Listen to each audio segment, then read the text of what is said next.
And what the hell is going on in Baltimore? What is their field made out of? Is it just literal garbage all over the field? Are people not cleaning up garbage all over the Ravens field? Because everybody is getting injured every single day. What the hell is going on? So obviously we all know it started with J.K. Dobbins, and now yesterday their other running back, Gus Edwards, he tore his ACL. So both running backs are down. We saw them bring in Le'Veon Bell, and then they just had to go and bring in Latavius Murray as well. And we are truly thankful that Latavius Murray has landed a gig. We just talked about this yesterday, 2 days ago on the show, when the Saints officially released him because he wouldn't take a pay cut. I mean, folks, he was only due like $2.9 million in the Saints, and they cut him because he wouldn't take a pay cut. He's getting $3 million. The league minimum for the veteran is like $2 million. So what do you want this man to do? Take like a $500,000 pay cut, and he said no, and you cut him because of that? What the hell? So we were truly shocked that the Saints did that. We even said we didn't respect the Saints for doing it. Unfortunate, but I still stick by that claim, that line right there. I still stand by that take.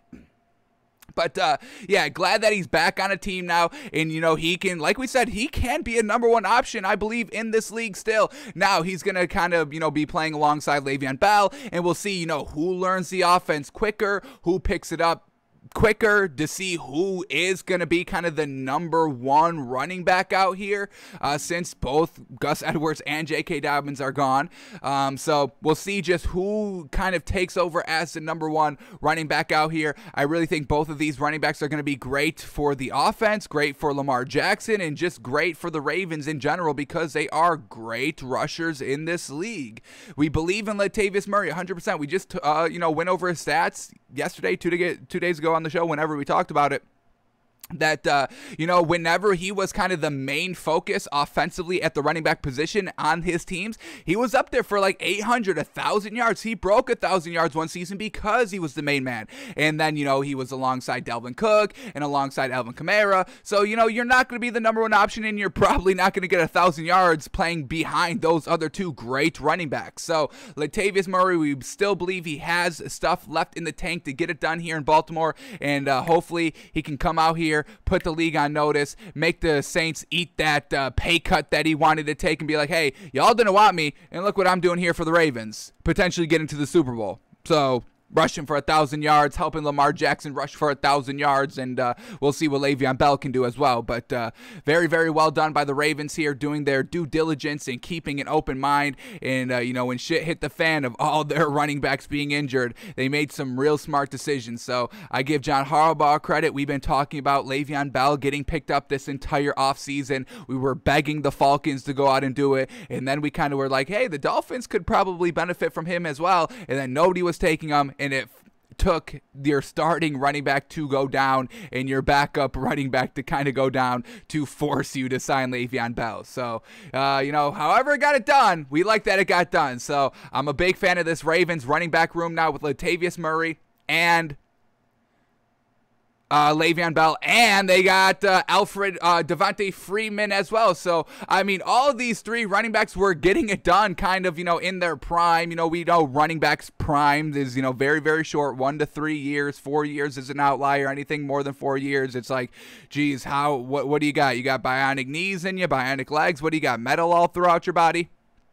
So, Le'Veon Bell, Devontae Freeman, Latavius Murray is now the new backfield for the Ravens that started at J.K. Dobbins and Gus Edwards. So, we'll see if this kind of Franken running back room can get it done here for the Ravens this season. You got to give it a shot, I would definitely say. I mean, when we just kind of look at what all these running backs have done in their prime when they were the main man, I mean, I think Devontae Freeman even went for 1,000 yards as well. Is Devontae Freeman a 1,000-yard rusher?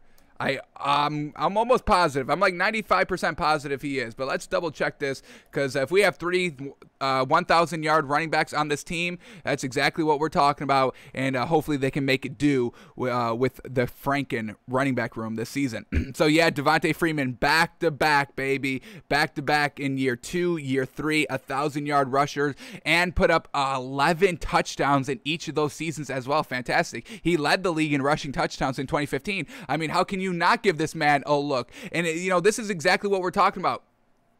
These are good running backs, and when you just put them all together, I mean, this is really when they're going to thrive, when they don't have to be the number one option anymore. Because, in running back years, they are a little bit older, a little bit, not out of the realm of possibility of, like, doing great things this season. We're not saying that these are, 40-year-old running backs that are not going to get it done, but the fact that, these running backs collectively, all three of these running backs collectively just have to kind of be a number one running back. I truly think that they can really thrive in this system, especially with what Lamar Jackson brings to this team with the dual threat ability and the big arm that he has. So I really think the Ravens can pull it together this season and at least do something resembling a rushing game. Now, they may not be ready to go for week 1, and that's going to influence our pick. We are going to pick this Ravens-Raiders game in our official picks today. I'm not going to spoil the pick right yet, but I don't believe that Le'Veon Bell and Latavius Murray or Devontae Freeman will be ready to go by week 1. So they'll have to just kind of suck it up for week 1. Once again, don't kind of overblow if the Ravens kind of get blown out. If they lose, relax because they had no running backs. What they're going to be kind of rocking with, I believe, in week 1, just because ESPN hasn't really updated the depth chart right here about the Ravens. Oh, they just put Latavius Murray up here. Okay, well, this is new. So yeah, we'll see if they'll truly be ready to go by week 1, by this Monday. They get an extra day, but they're on the road, so it's like, can they get them in, learn the playbook, learn the plays real quick, have a real just kind of crash course lesson on what it's going to take to run the ball for the Ravens this season? But we'll see if they're ready to go by Monday. But if not, they're going to be going with, I believe, rookie here, Tyson Williams. Rookie, correct? We get first season, yes. All right, so I don't know if their running game is going to be really on point come Monday, but we'll see what happens. So that's the new running back room for the Ravens: Latavius Murray, Le'Veon Bell, and Devontae Freeman. I'm absolutely loving it. But that's not all, folks. Everybody else is getting injured. It's not just, selective to the running backs. It's now affecting their defense. Clean up the trash on the defensive field too. What are y'all doing? So here we go. Confirmed by Adam Schefter, Marcus Peters, their cornerback, has torn his ACL and will miss the season. So, I mean, we were just kind of, ranting and raving about this Ravens team earlier this offseason. We said this Ravens team has a really great defense and we like their running game as well. But now one of their corners, Marcus Peters, goes down. Unfortunate. So now they still have Marlon Humphrey, but now they're going to be substituting in Anthony Averett at the other cornerback position. They also have Jimmy Smith as kind of his backup as well. So let's quickly type in Anthony Averett in our favorite website, playerprofiler.com, to see if this man is going to get it done, because we know Marcus Peters is kind of a top 10 cornerback in this league. You could make the argument for top 5. I don't know if I would agree or disagree. Make your argument, and then we could talk about it. But I can definitely say probably top 10, I would say. So let's see if Anthony Averett is something that we can buy into, believe into, come Monday when they have to go and face the Raiders. So let's see what Anthony Averett is up to here. Here we go. Game logs 2020. Played a couple of games out here. Not the entire season. Missed weeks 7 through 12. But for the most part, played every game in between that. So here we go. Against OBJ, he gave up 0 of 1 for 0 yards. Fantastic. Only 1 throw came to OBJ. It wasn't caught. Fantastic by Anthony Averett. Against Kenny Stills, 3 of 4 for 42 yards. Okay, a little bit of a burn there. Against DeMarcus Robinson of the Chiefs, 2 of 3 for 14 yards. That's solid. Against Terry McLaurin of Washington, 13 of 14, but for only 80 yards. That's not bad. You were giving up basically every throw, but none really kind of took the top off the defense, so you kept them in front of you, which is good because we know kind of Terry McLaurin could be a little bit of a speedster out there, so not terrible overall. Definitely could have been a little bit better, but 80 yards on 13 catches, that's not even close to 10 yards a catch, so that's not bad. All right, against Travis Fulgham, 0 of 0 for 0 yards allowed. Against Michael Gallup of the Cowboys, 10 of 12 for 130 yards. Okay, so when he's kind of going against the best talent, you know, Terry McLaurin, Michael Gallup, these aren't kind of tier 1 options, but they're very, very solid tier 2 options. And Anthony Everett, he's given up a lot of yards and a lot of catches to these players, so that's not the greatest.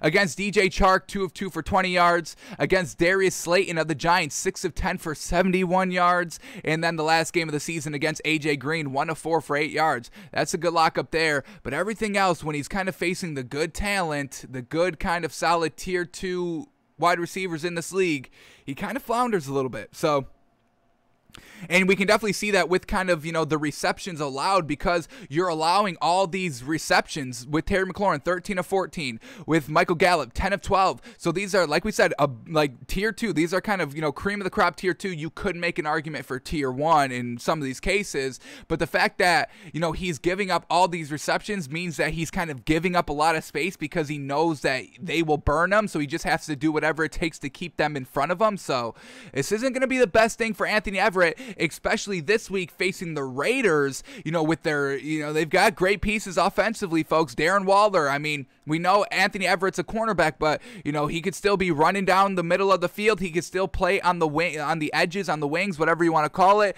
So he could potentially be matched up with Darren Waller at some point, and that's definitely going to be a mismatch with him being 5'11" and, you know, keeping all, you know, Terry McLaurin and Michael Gallup that can definitely speed right by him. He's keeping them in front of him, and Darren Waller could definitely speed right by this man as well. So this is not the best thing here for the Ravens. We'll see if they rock with Anthony Everett, or if they go with Jimmy Smith or whatever, or if they bring in somebody new. We'll see. You know, they still got today's Friday. I don't know how many more like opportunities you have to sign somebody before really kind of Monday is here, but we'll see. But yeah, I just don't understand what the hell is going on with this Ravens team, that they're getting injured every single day here. It's basically like the 49ers from last season when everybody was getting injured. It's just unfortunate. This happens every single year. You know, a big name injury, a superstar injury. We had a couple of last season. Saquon Barkley, OBJ, Joe Burrow,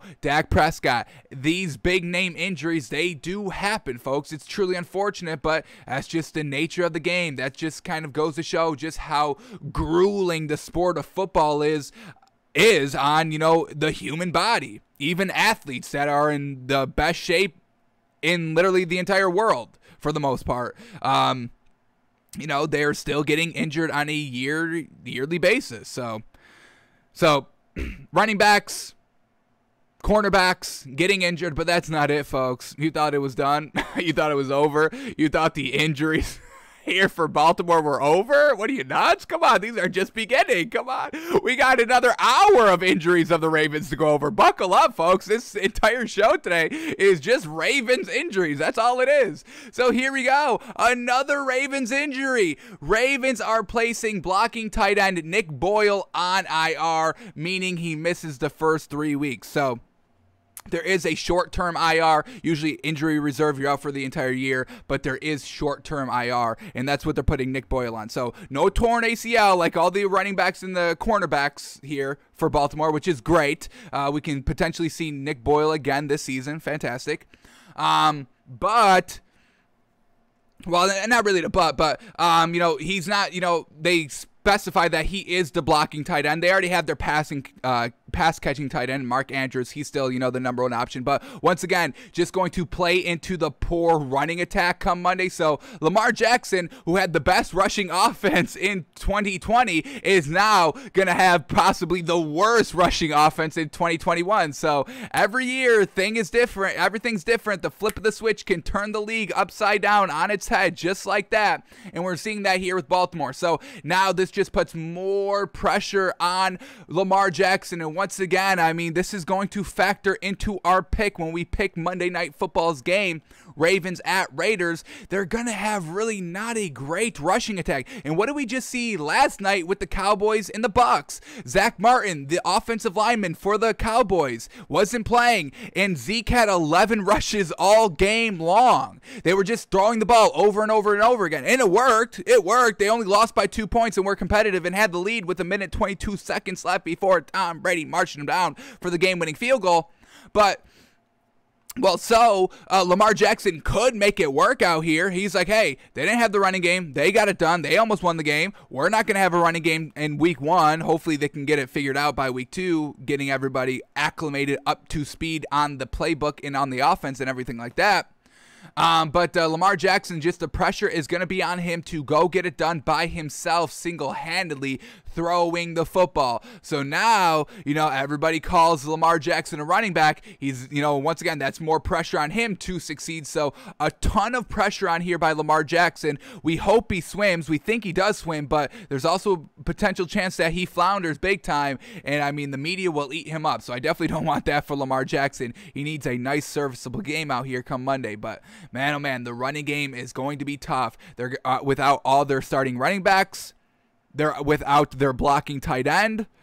And Lamar Jackson's going to have all the pressure on his shoulders to throw them to a victory because the running game could potentially really be non-existent come Monday. So a ton of injuries here in Baltimore. I don't know what the hell is going on, but that medical staff, that training staff better get it figured out because come week 2, this roster could be having like 14 eligible players on it because nobody is healthy. So that's what's going on with the Ravens, folks. Everybody is injured, and now Lamar Jackson, who's kind of in a little bit of a pressure year to keep pace just with Patrick Mahomes, just kind of in accolades a little bit. But, deep playoff runs, I mean, when we're comparing, quarterbacks and, the inevitable argument of greatest of all time when we're talking about Lamar Jackson and Patrick Mahomes, they will be compared pretty much throughout their entire career because they came in kind of the same way, because they came in at the same time, because they are kind of both dual threat kind of quarterbacks a little bit, because they can just be so mobile and agile and athletic. They can kill your entire team just like that with one run, one throw, one twist of the body, whatever it is. So Lamar Jackson, if he wants to kind of keep up pace with Patrick Mahomes and kind of the greatest of all time argument, he's going to have to start getting deep into the playoffs, obviously Super Bowls at some point, winning them, getting to them, all that. So big pressure on here with Lamar Jackson just because Patrick Mahomes is kind of setting the pace, and the pace is already kind of getting away from Lamar Jackson, just like what Tom Brady does with everybody else, extends, setting the pace. And I mean, Tom Brady and everybody else, I mean, we're talking miles ahead. Can't even see him. So we'll see what Lamar Jackson and this Ravens offense can do. We'll see what the defense can do without Marcus Peters. And, we'll see if the Raiders can get the victory at home with a lackluster Ravens team overall. Last-second injuries, never great. And we'll see if everybody rises to the occasion, next man up mentality. So not great things going on in Baltimore. And we will be on the lookout for the newest injury here in Baltimore because I don't know if it's going to stop. I don't know. We'll see. And as we say that, let's just quickly see. Has anybody else gotten injured in the last 20 minutes? It would not surprise us. What do we got here? Doesn't seem like anybody else is injured, so that might be a record. The longest time in practice a Ravens player has gone without getting injured, so that's pretty good. So maybe it is over. Hopefully. They can't afford to lose anybody else.